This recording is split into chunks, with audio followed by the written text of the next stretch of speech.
Welcome to the Times of Israel's What Matters Now, our weekly podcast drilling into one issue affecting Israel and the Jewish world. I'm Deputy Editor Amanda Borschel-Dan, here with our senior analyst Haviv Rettig Gur for an informal conversation. Hi, Haviv. Thanks for joining me. Hi, Amanda. Thanks for having me. We're recording on a Wednesday because Haviv is once again jet-setting off to a speaking tour. And although the Olympics are officially opening on Friday, tonight there is a friendly match or an opening match between Israel and Mali. And while the game itself may not be of special interest, what's going to happen surrounding the game potentially could be. There are reports circulating that hundreds, if not thousands, of protesters will come to the stadium to protest against the quote-unquote genocide in Gaza. Now, Haviv, in your travels, I don't know if you're seeing Israel being labeled as a pariah state, but we're certainly seeing the actions of such labeling on the world stage, including at the Eurovision Song Contest and now at the Olympics. What are you seeing? Well, I mean, everything you're saying is there. Yeah, there is a tremendous amount of anger at Israel. There is a theory out there in the world, especially in the West, especially in the progressive West, that I find troubling. I mean, I find worse than troubling. I find dehumanizing and racist, which is the theory that we're all standing before them in a moral popularity contest asking to be given votes or points, or I never called in on one of those singing shows, but it's one of those singing shows, and it's a moral singing show, and if we are deemed immoral, we somehow, in some fundamental way, lose something called legitimacy, or lose something like some kind of a right to exist, or something like that.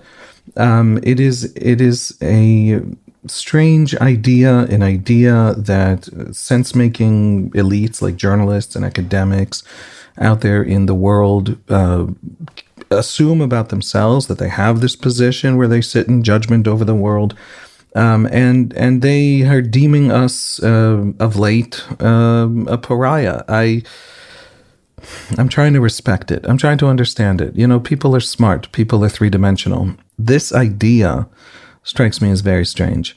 Palestinians do not win a war if they win the moral popularity contest, and they do not lose the war if the Jews have clever PR and defeat the Palestinians in the moral popularity contest.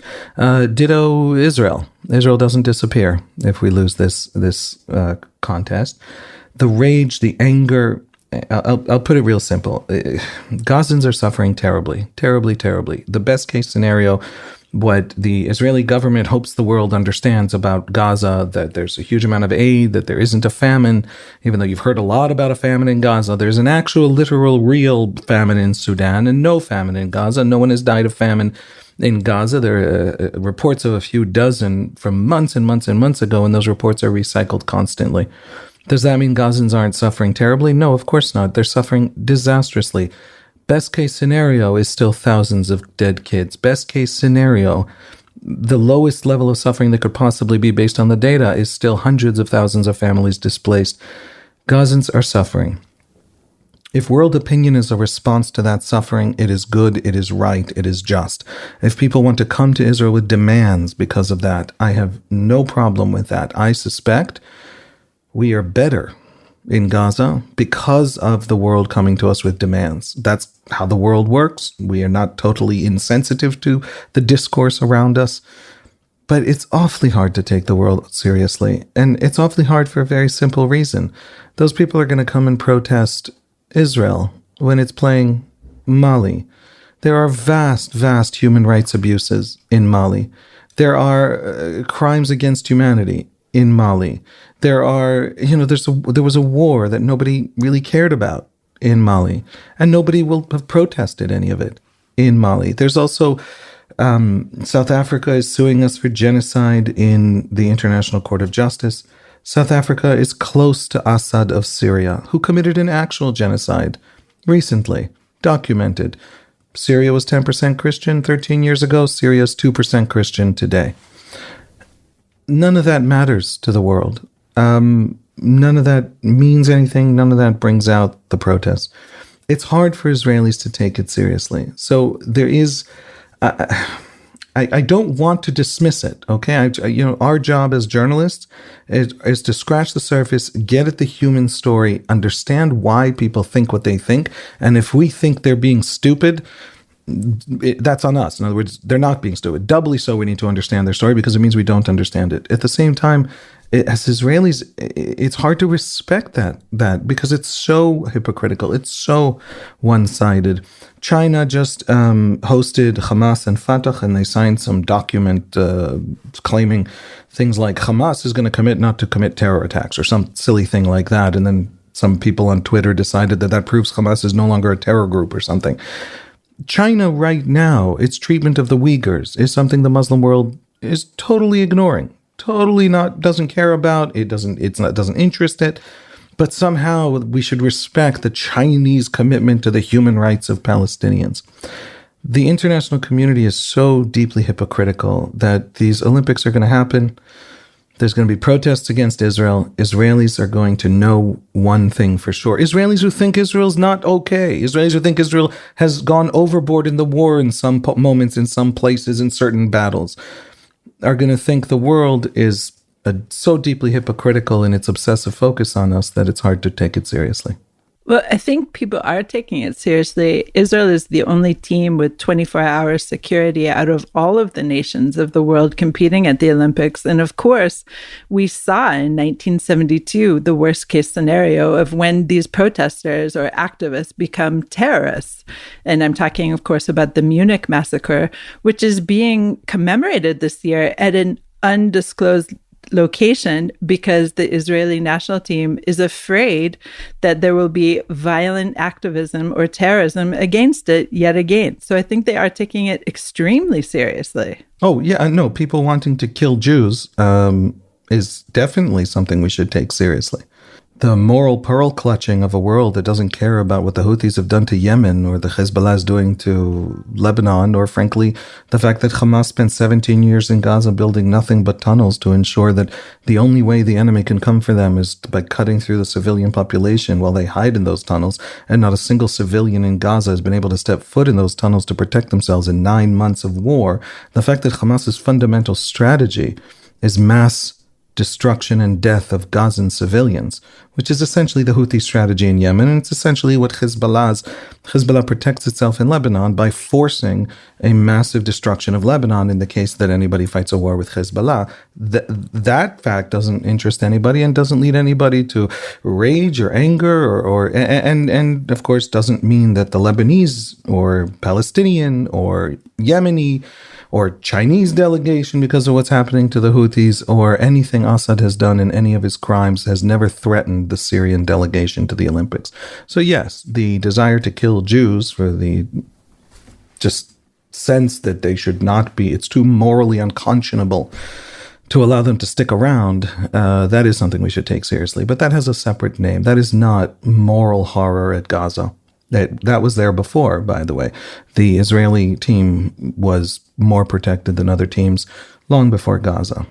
But I do wonder if one leads to the other. For example, this week, of course, there was a very bizarre attempted attack by a Canadian citizen at Nativa Asara, where the Canadians said in English, it's for the genocide of Gaza, that in brandishing a knife, attempting to stab somebody before he was neutralized.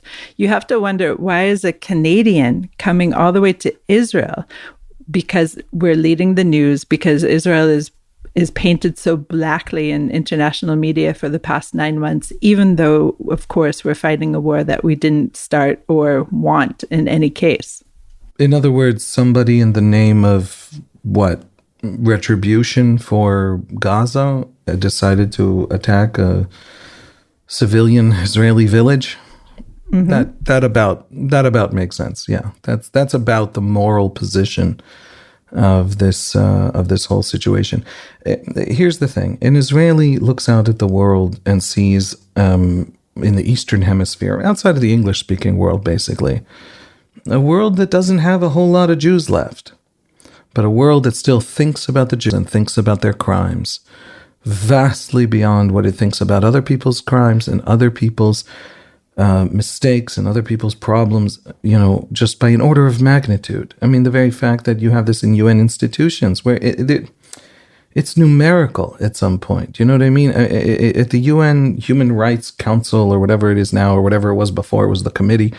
There was more talk and more resolutions passed against Israel than all other dictatorships and wars and crimes and everything combined on earth. Now, it's, there was, at some point you have to ask, it's like when Saddam Hussein in Iraq used to have elections, and he used to win those elections by 99%.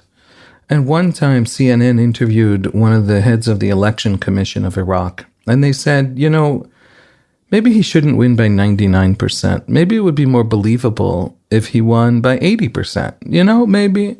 And the response of this person was, what right do we have to deny the Iraqi people the right to express their great love for their great leader, right? Maybe you should, make it a quarter Israel and then 3/4 the rest of the world. Just, that's still way out of proportion, but it's so ludicrous, the attention. Now, again, I say that, and in parallel, right next to me, is the real hard fact of Gaza's suffering. And the response to that, in other words, there's a question here of degree. And once you get into the question of sort of how do we calibrate the degree exactly, you're kind of off topic and you have a very weak argument. The world should be concerned with Gaza. Threatening the Israeli Olympic team, threatening Jewish communities, making Jews everywhere have to apologize for Israel. It's just turning Jews Zionist. It is just bigotry. And it is something that in any other group, it would be obvious. It would be obvious if Arab world teams coming into Paris needed special protection because of France going through a spasm of anti-immigrant politics, doesn't like the look of Arabs or Muslims. And if that was happening now in France, nobody would doubt that the problem here, the huge, or because there's genocides happening in the Arab world right now. Genocides. I mean, Syria, Sudan, the Houthis of Yemen have destroyed the economy of Yemen. They bomb oil shipping facilities of the other half of Yemen, as we talked about in the daily briefing this week. They've caused mass suffering for their own people. Nobody thinks that for their teams to be threatened is a legitimate response. It's pure, unadulterated bigotry, unless it's Jews. And then it's not pure, unadulterated bigotry. And so I got, again, I'm okay with concern for Gaza. I would be shocked and dismayed if there wasn't. Concern for Gaza that isn't actually concern for Gaza. It's about Jews, because you're not actually concerned about a level of suffering 10 times larger in scale that isn't caused by Jews, that's happening in parallel, not that far away. It's already you and your prejudice and not. So Israel's going to have a team in Paris. That team is going to be threatened. That team is going to be threatened more than every team on earth.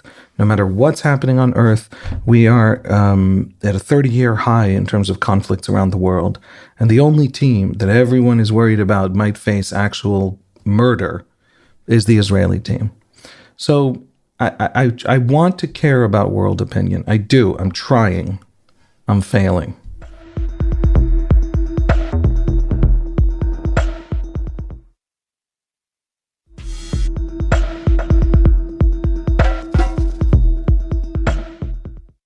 Haviv, you go around the world speaking with Jewish communities, and in order to speak, you need to be pretty firm about your own compass, your own moral compass, your own intellectual compass. And I wonder, as the war stretches on, we're at 9.5 months, we're almost reaching 10 months, and there's no end in sight, really, as far as I can see. How do you keep your true north? We all of us here in Israel, those who agree that this is a just war, and that is the majority of Israelis, we understand that this is a war that we didn't want, but that needs to be fought. But how do you keep your true north and express that true north to our brothers and sisters abroad? I think there are two things. One, have an absolutely open and honest conversation. In other words, you cannot, pro-Israel Jewish gatherings cannot have a conversation about the war that isn't also about Gaza suffering. It is a fact that the other side refuses to deal with and think about because they think that this is a moral popularity contest. And they smell victory and they're convinced this is the one, this is the time. They tried anti-colonial terrorism. They tried Arab nationalist, union against Israel in mass invasions. They tried and tried and tried. And finally they found the trick. And the trick is a moral popularity contest and they're going to win. And so they refuse to grapple seriously with Palestinian culpability in the suffering of Gazans. That isn't to exonerate Israel, but it is to say Hamas's literal strategy is to force mass death on Gazan civilians in order to exact costs from Israel. That is Hamas talks about it openly. That is what those tunnels are for. They're not for anything else. It's Hamas's only strategy for survival. You have to have a conversation about Gazan suffering. It is okay to also have a conversation that actually notes that Hamas made it impossible for us not to go after them while also causing that mass suffering. All of that's true. And that complexity all at once is what that conversation has to be. It has to be an honest conversation. At the same time, there's another piece to it, which is, I think, the gift that Israelis have to give Jewish communities right now, because Jewish communities are facing this, full throttle sort of deeply anxious. I mean, college students are going back, in the fall to campuses. We don't know if it's going to explode again or not. This is bigger than any protest movement we've seen about any issue anywhere in the world for decades and decades and decades. And it's also angrier. And it also, in many places, has turned more violent. And we have protests in the middle of Manhattan that are just openly anti-Semitic. And we just don't know. We don't know if this is going to turn into something calmer, more serious, more discursive, a conversation on campus, or if we're going to go back to the insanity. Those Jewish kids walking across that campus facing that insanity felt tremendous anxiety. I've spoken to hundreds of them. And the one gift that Israelis have to give them is our solidarity. I don't mean our solidarity with them. I mean our solidarity with each other. Our basic social and cultural strength. You see it today, even as our politics are sort of taking over and eating away at our solidarity, even as Israeli morale is collapsing, basically because of politics. Still, there is that iron core behind Israelis' willingness to defend themselves, willingness to fight, willingness. They understand that our enemies, the fact that they're willing to destroy their own polities in order to destroy us, the fact that the Houthis and Hezbollah and Assad and Hamas are absolutely willing to destroy their own societies to destroy us, doesn't mean we die, doesn't mean we lose. In the long arc, you'd still rather be on our side than on theirs. One of the great tragedies of Gazans is that they face an Israel that thinks it has to get Hamas, and a Hamas that has essentially built Gaza into a battlefield in which the only way to get Hamas is to go through cities. And that's a tragedy for the Gazan, for ordinary Gazans. I mean, it's a horrific tragedy for ordinary Gazans. That doesn't mean the Jews have an option. That doesn't mean Israel can't now get rid of Hamas or neutralize Hamas in a serious way. That sense, even when it's bad, even when it's painful, even when we're suffering, that sense that we have each other, that we understand that as a polity, as a society, as a community, that's profound, that's important. That's our true north. What do we have at the end of the day other than each other? I think for many who listen to our podcasts and who read our site, they're not really seeing solidarity right now through our reporting. But I think the complexity of Israeli society somewhat transcends what is evident on the first layer, shall we say. I think we're still in a situation in Israeli society where at the drop of a hat, people would go into the trenches for one another. But the divisiveness that is so widely reported and easy to report in a way is also overtaking that story, at least, again, for our brothers and sisters abroad. What they're seeing is the angry protesters. What they're seeing is the infighting in the Knesset. What they're seeing is things of that nature. How do you dive one level deeper when you're talking to people and say, yes, Israeli society is still together on this war? I would say, Israelis are willing to fight for each other. They're dividing on the war exactly along the lines of the question of whether or not the leadership managing the war is itself fighting the war and not just politicking its way through the war. And that has divided Israelis. There is a sense among a great many Israelis that our political leadership is betraying us, is taking our sacrifices and using our sacrifices for its own ends, for its own narrow partisan political ends, rather than for us, for the war, for safer future, for a rebuilt Gaza, not just a destroyed Gaza, for a community and a borders and right. If you can't come out of this war with Hamas weakened to the point where it can't hurt us, and the Saudi peace on the table, and a stronger Israel that has shown its enemies that it's not going to go so quickly and so easily, then resign. And if you won't resign, but also won't win the war, let's stop the war and get the hostages out because we don't believe you that the war is great. That's what the left-wing critics of Netanyahu who are protesting and want the war to end in exchange for hostages, they're not saying they don't want to defeat Hamas. They're saying this government can't defeat Hamas, so let's get what we can and end it. And if we leave Sinwar in power in Gaza, that's a tragedy for Israel, but it is, of course, 1,000 tragedies for Gaza.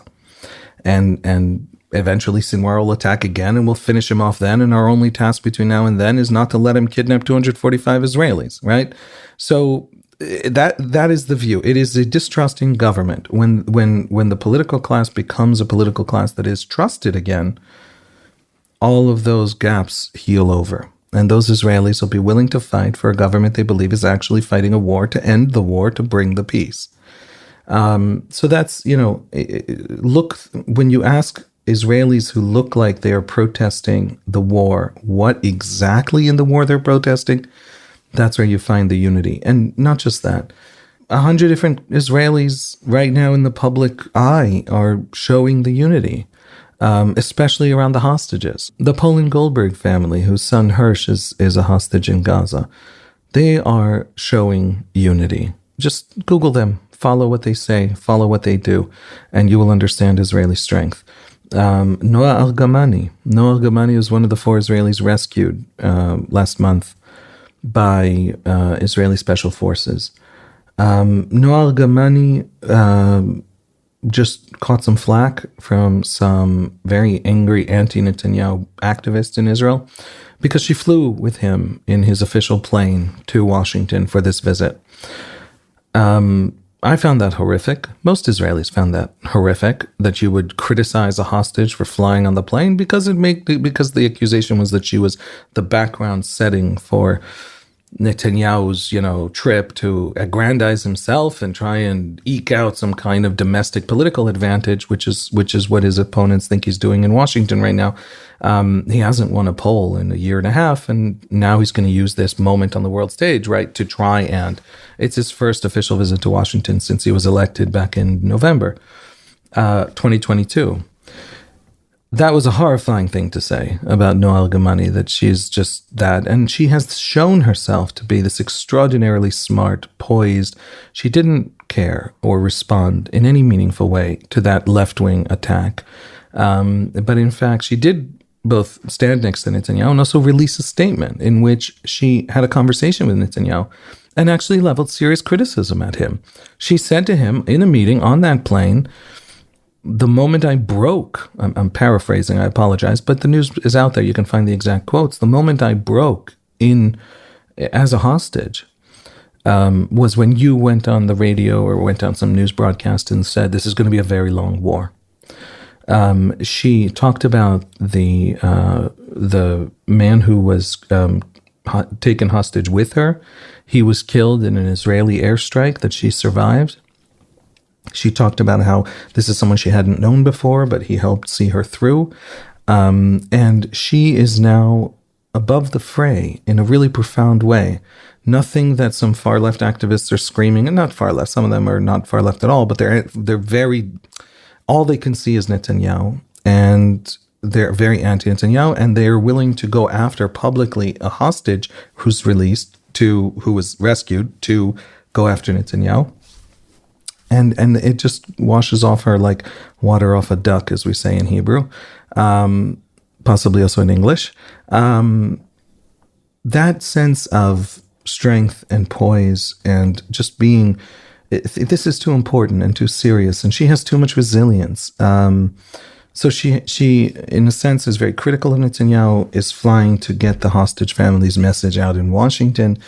That is helping Netanyahu in the one mission that everyone agrees on that he needs to get done, which is to tell that story, to get that pressure, as much pressure as we can get on Hamas, to have the question of the hostages be front and center in the international debate as much as we can.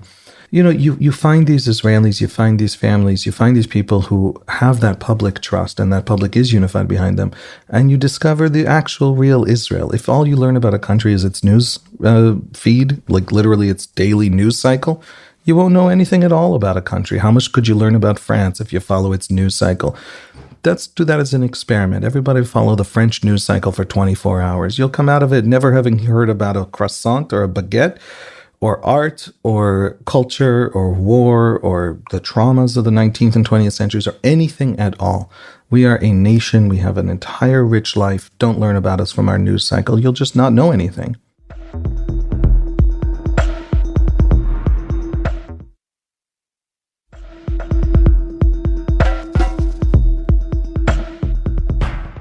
One of the things that I keep coming back to when I get a little, I'll say it, disgusted by seeing the divisiveness in Israeli society during this war, the overt divisiveness, let's say, is I keep thinking about how a year ago, during the height of the judicial overhaul, all of these really important characters in the war today, meaning the miluimnikim, the reservists, the fighter pilots, everyone was trying to put pressure on, I don't know, the government, or in their own different way, by threatening not to show up for the reserve duty. And when push came to shove, when the country really needed them, not only did they show up, they showed up 125%, much more, filling the ranks of the reserve troops as much as possible and beyond. And so whenever I get a little despondent, which of course happens, I start thinking of that. And I think, this is the true Israel. This is the true Israeli. And of course, it takes a little bit to scratch beyond that surface and to scratch beyond the rhetoric and the inflammatory statements that come out from everywhere, including from our National Security Minister, Itamar Ben-Gvir, today, who is playing with fire while his boss is abroad. You just have to scratch a little bit. And then I feel like you can get that little bit of chizuk, that little bit of strength that we all need 9.5 months into this war. What do you say, Haviv? Yeah, I mean, you know, the response would be, I guess, it's awfully hard to get away from politics. It's hard for me right now to get away from politics because politics is shaping the war. Politics is shaping the response. Huge numbers of families, displaced families. The government has utterly failed the displaced families. My wife and I have followed very closely one particular family of hostages who also were then displaced, of course, in the Gaza envelope. They can't go back. Be'eri has to be basically rebuilt. And it was easier to get them in to meet with the German chancellor. Over the last 9 months, they met with the German chancellor before they met with the most junior Israeli minister. And you're referring to Itamar Ben-Gvir over the last 2 days, declaring that Jewish prayer is now officially kosher on the Temple Mount, which is poking the Muslim world in the eye. It's poking parts of the Muslim world on our side in this war. Abraham Accords countries while Netanyahu is in Washington. And it's reminding everybody in Washington that Netanyahu's coalition falls not if the right leaves him, not if the ultra-Orthodox or some big faction of 15 seats. If just little Ben-Gvir leaves him, he falls. And so he is in Ben-Gvir's pocket, and Ben-Gvir is causing endless trouble. And why is he causing that trouble? He's demanding to enter the smallest decision-making forum that's making the actual operational decisions of the war in Gaza. He's demanding a seat. Netanyahu has turned him down. If he gets a seat, then Smotrich needs a seat. Then everybody else gets a seat. And so Netanyahu is not expanding that tiny little forum of basically him and the defense minister. And because Netanyahu said no, Ben-Gvir is not voting on legislation. So today, the Likud faction in the Knesset announced that major bills that everybody really needs to pass, import reforms and many others, won't come up for a vote. They're delayed to next week. Next week's awfully close to the end of July, beginning of the Knesset recess. So we are playing with fire of really important bills that are going to help a lot of families in Israel, because Ben-Gvir's angling to get into that forum. And he is also not just holding up legislation, he wants to exact massive costs from Netanyahu. And so he's throwing this tantrum. Is there going to be Jewish prayer on the Temple Mount? Ultimately, that's probably a decision of Netanyahu and the defense minister, not Ben-Gvir's decision. Legally, it's complex because he's the minister of police, and the police do have oversight over the Temple Mount. It's a complex question legally. But substantively, de facto, it's going to be a Netanyahu decision. But it's a tantrum. And it's a tantrum that is targeted to exact costs from Israel on the world stage at a sensitive moment, as Netanyahu stands before not just Republicans, but Democrats, some of whom are having a lot of trouble swallowing him now, when America, frankly, just doesn't want to talk to him or about him. He's coming into America at a really big moment for America's own dealing with its own politics. He's very much the third wheel right now in Washington. And now Ben-Gvir is making that harder for him. And so, yes, it does feel like we are led by people whose whose narcissism is just astonishing. The edges of Israeli politics have control, and they have control because of the way that the middle, the center, the mainstream is handling its politics. I'm talking about Netanyahu. I don't know why we need to use euphemisms, but they can ruin and they can drive real problems and real crises for no reason. So it's hard not to talk about politics when soldiers are asked now to come up again for more training before a potential war in the north. There's a conversation among those soldiers. I know a group of paratroopers. I was sitting with them having that conversation.